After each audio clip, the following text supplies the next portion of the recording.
This channel does not promote any violent, harmful, or illegal activities. All content provided by this channel is meant for an educational purpose only.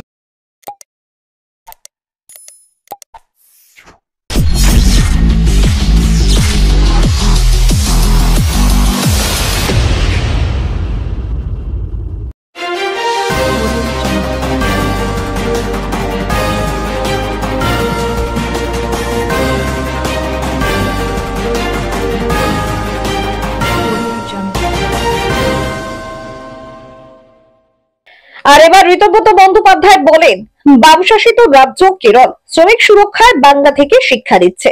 গোটা দেশে যখন শ্রমিকদের সুরক্ষায় কোনো ব্যবস্থা নেই, সেখানে বাংলায় শ্রমিকদের সামাজিক সুরক্ষা ব্যবস্থাপনায় মমতা বন্দ্যোপাধ্যায় রেকর্ড করে দিয়েছেন। 1,73,00,000 লোক নাম লিখিয়েছেন।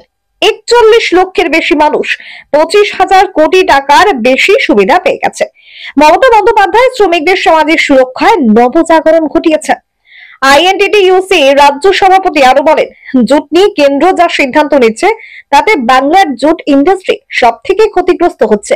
যতক্ষণ না পর্যন্ত কেন্দ্রীয় সংস্থা 100% জুটের অর্ডার হবে, ততদিন কোনো সমস্যা মিটবে না। নতুন সমস্যা তৈরি হচ্ছে পলিজুট। জুট আর পলিয়েস্টার মিশ্রিত মহারাষ্ট্র আর গুজরাটের সিনথেটিক লবির চাপ হচ্ছে ব্যাগগুলো যাতে জুটের না হয়, পলিয়েস্টার আর জুট মিক্স করা হয়। আমাদের দাবি, সবার আগে কেন্দ্রীয় সরকারের সমস্ত জায়গায় 100% জুটের ব্যবহার করতে হবে, যাতে অন্য কোনো ব্যাগের ব্যবহার না হয়। বস্ত্রমন্ত্রী আসেন, এখানে এসে যা খুশি বলতে পারেন, তাতে মৌলিক সমস্যার কোনো সমাধান হচ্ছে না। পার্লামেন্টের বাজেট অধিবেশন শুরু হলে জুট একটা বড় এজেন্ডা, এই বিষয়গুলো উত্থাপিত হবে। এই নিয়ে আমরা চিঠিও দেব। পার্লামেন্টে একটা বাংলার জুট ইন্ডাস্ট্রি নিয়ে শর্ট ডিসকাশন চাইব। জুটের প্রতিফলন বা কম ফলন যা কিছু হয়েছে কেন্দ্রীয় সরকারের তুগলকি সিদ্ধান্তের ফলে মুখ থুবড়ে পড়েছে। হুগলি শ্রীরামপুর সাংগঠনিক জেলা তৃণমূল শ্রমিক সমাবেশে এসে আইএনটিটিইউসি রাজ্যসভার সাংসদ ঋতব্রত বন্দ্যোপাধ্যায় এমনই বলেন। দাঁতপুরের মহেশ্বরপুর হাই স্কুলের মাঠে সমাবেশে উপস্থিত ছিলেন জেলা তৃণমূল নেতৃত্ব। এটা তৃণমূল কংগ্রেসের সরকার তৈরি হওয়ার পর মাঝামাঝি সময়ে তিনি এই প্রকল্পের রিভিউ করে মলয় ঘটককে নির্দেশ দিলেন যে এই প্রকল্প ফল্টি প্রকল্প, এই প্রকল্প চলতে পারে না। একজন রিক্সা চালক মাসে 30 টাকা দেবে, তবে আমি তারপর গিয়ে 25 টাকা দেবো। এ প্রকল্প একেবারে মুখ থুবড়ে পড়বে, এ প্রকল্পের কোনো মানে নেই। তিনি এই প্রকল্পের বিপ্লবী পরিবর্তন ঘটালেন, বললেন গোটা 55 টাকা রাজ্যের সরকার দেবে, শ্রমিককে খালি গিয়ে নাম লেখাতে হবে, ডকুমেন্ট নিয়ে শ্রম দপ্তরের ক্যাম্প হয়, নাম লেখাতে হবে। শুধু নাম লেখানো থাকলে যিনি 18 বছরে নাম লেখাবেন অবশ্যই তিনি বেনিফিট বেশি পাবেন। যিনি জুটের দাম 1.5 লাখ টাকার দাম থেকে 2 লাখ টাকা করে বাড়িয়ে দিয়েছে, তাতে অনেক উপকার হবে। এটা কি বলছেন? প্রথম কথা হচ্ছে গোটাটাই বিভ্রান্তি। তার কারণ হচ্ছে জুট নিয়ে যা সিদ্ধান্ত, কেন্দ্রীয় সরকার যে সিদ্ধান্তগুলো করছে তাতে বাংলার জুট ইন্ডাস্ট্রি সব থেকে বেশি এফেক্টেড। এসব 1 লাখ টাকা, 2 লাখ টাকা, 1.5 লাখ টাকা এগুলো তো পরে হবে। প্রথম যেটা ইনশিওর করা দরকার, আমি ঘটনাচক্রে যেহেতু টেক্সটাইলসও আমার স্ট্যান্ডিং কমিটির অধীনে, আমি আমাদের মিটিং আছে এর মধ্যে, সিরিজ অফ মিটিং, সেগুলোতে এই বিষয়গুলো উত্থাপিত হবে। যতক্ষণ না পর্যন্ত কেন্দ্রীয় সংস্থায় 100% অর্ডার হচ্ছে জুট ব্যাগের হবে, কোনো সমস্যার সমাধান হবে না। নতুন করে আসল উদ্দেশ্য হচ্ছে একটা পলিজুট। এই পলিজুট হচ্ছে জুট আর পলিয়েস্টার মিশ্রিত। মহারাষ্ট্রের এবং গুজরাটের সিনথেটিক লবির প্রেসার হচ্ছে যে ব্যাগগুলো আর যাতে জুটের না হয়, ব্যাগগুলো যাতে পলিয়েস্টার আর জুট মিক্স করা হয়। তো আমরা, আমাদের খুব সিম্পল দাবি, সবার আগে প্রথম কাজ হচ্ছে 100% জুট ব্যাগে হচ্ছে গভর্নমেন্টের প্রোডাক্ট, এফসিআই এর গুদামজাত সমস্ত পণ্য যাতে অন্য কোনো কিছুতে প্যাকিং না করা হয়, এটা কেন্দ্রীয় সরকারকে করতে হবে।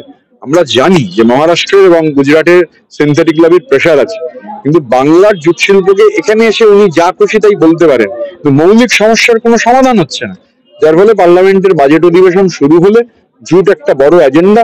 আমি এর মধ্যে ওনাকে ফর্মালি চিঠিও দেবো। আমরা যেখানে এর মধ্যে আমাদের মিটিং আছে, মিটিং এর বিষয়গুলো উত্থাপিত হবে এবং পার্লামেন্টে আমরা একটা শর্ট ডিউরেশন ডিসকাশন চাইবো বাংলার জুট ইন্ডাস্ট্রি নিয়ে। কারণ একের পর এক, এটা শুধু এবছরের বিষয় নয়, এর আগে জুটের অতিফলন বা কম ফলন, সেই সময় কেন্দ্রীয় সরকারের তুগলকি সিদ্ধান্তের ফলে সবকিছু মুখ থুবড়ে পড়েছে। দাদা আরেকটা কথা, একেবারে যে 10 জনের চাকরি চলে গেছে, সেই ব্যাপারে কি ব্যবস্থা নিতে? দেখুন, ব্যবস্থা মানে শ্রম আইনের কতগুলো অধিকার রয়েছে, সেই অধিকার প্রয়োগ করে আমরা মামলা করে, এখন আমরা নিজাম প্যালেসে RLC তে কমপ্লেন করবো? এটা রাজ্য সরকারের অধীনস্থ নয়। আর এরপরে হচ্ছে আমাদের কোর্টে যাওয়া ছাড়া অন্য কোনো রাস্তা নেই। কারণ একজন মানুষ, তিনি চাকরি করেন, পলিটিক্যাল আইডেন্টিটি ফলে তার চাকরি চলে গেলে, আমাদের দেশটা তো এখনো ফ্যাসিস্ট হয়নি, তো এখানে দাঁড়িয়ে এগুলো বরদাস্ত করার কোনো স্কোপ নেই। এই আমাদের আইনগত অপরাধটা কি ছিল, মানে কেন ছাঁটাই করা হলো? বোনাস সংক্রান্ত দাবি দেওয়া। ধরুন, আমার প্রথম কথা হচ্ছে, মাননীয় মুখ্যমন্ত্রীর নির্দেশ হচ্ছে কোথাও কোনো সিজ ওয়ার্ক নয়।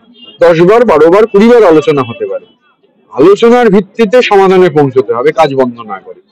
এখানে তো আলোচনাই চলছিল, কিন্তু কেউ যদি আন্দোলনে অংশগ্রহণ করেন, তার অপরাধে যদি কাজ চলে যায়, এখনো আমাদের দেশে ট্রেড ইউনিয়ন আন্দোলন নিয়ে অংশগ্রহণ করলে কাজ চলে যাওয়ার কথা নয়। এটা আমরা আশাবাদী। RLC এবং তারপর লেবার কোর্ট রয়েছে, লেবার কোর্টে ফলাফল, লেবার কোর্টের তাহলে তখন দেখা যাবে। গিরিরাজ সিং 80 কোটি টাকা একটা শান্তিপুর ফুলিয়া প্রজেক্ট করলেন, উনি এখান থেকে রোজগার অবস্থা হবে। আর উনি এটাও বললেন কি জুট মিল ক্ষেত্রে যখনই সমস্যা কোনো কথা হচ্ছে, মানে রাজ্য সরকার অসহযোগিতা। আচ্ছা, মানে করেছেন মানে উদ্বোধন করে দিয়েছেন? 80 কোটি টাকা উদ্বোধন করেছেন? 80 কোটি টাকা। কিসের উদ্বোধন করেছেন? হ্যান্ডলুম প্রজেক্টের একটা প্রজেক্টের ঘোষণা করেছেন না উদ্বোধন করেছেন? উনি এসেছিলেন ফুলিয়াতে উদ্বোধন করার জন্য, ঘোষণা করেছেন, উদ্বোধন করবেন। ঘোষণা, বাংলা শব্দটা খুব সুন্দর। এবং ঘোষণা আর উদ্বোধনে না আসমান জমিন ফারাক আছে। উদ্বোধন করেননি, ঘোষণা করেছেন। ওরাই তো ঘোষণা করেছেন বাংলার চা বাগানের জন্য 1000 কোটি টাকা দেবেন 2020 সালে। সামনের বার এলে আপনি জিজ্ঞাসা করবেন যে 1000 কোটির ক টাকা পৌঁছেছে। উনি কোথায় কি বলেছেন? 80 কোটি টাকা আগে হোক, চোখে দেখি, তারপর উত্তর দেবো। শ্রমিকদের জন্য কি চিন্তা ভাবনা? একেবারে আমি চিন্তা ভাবনা করার কে? মাননীয় মমতা বন্দ্যোপাধ্যায় আমি যা সব বিস্তারিত ভাবে একদম পরিষ্কার বাংলায় বলেছে। আমার মনে হয় আমার বাংলা বুঝতে সমস্যা হওয়ার কথা।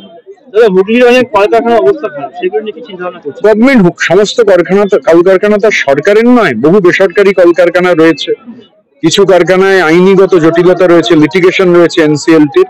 রাজ্য সরকারের ভূমিকা সবসময় সদর্থক, যাতে, এবং সদর্থক বলেই গোটা দেশে যখন সোশ্যাল সিকিউরিটি মেজার শ্রমিকদের জন্য কিছু নেই, মমতা বন্দ্যোপাধ্যায় রেকর্ড করে দিয়েছেন। বামপন্থী কেরালাও গোটা জিনিসটা নিয়ে গেছে।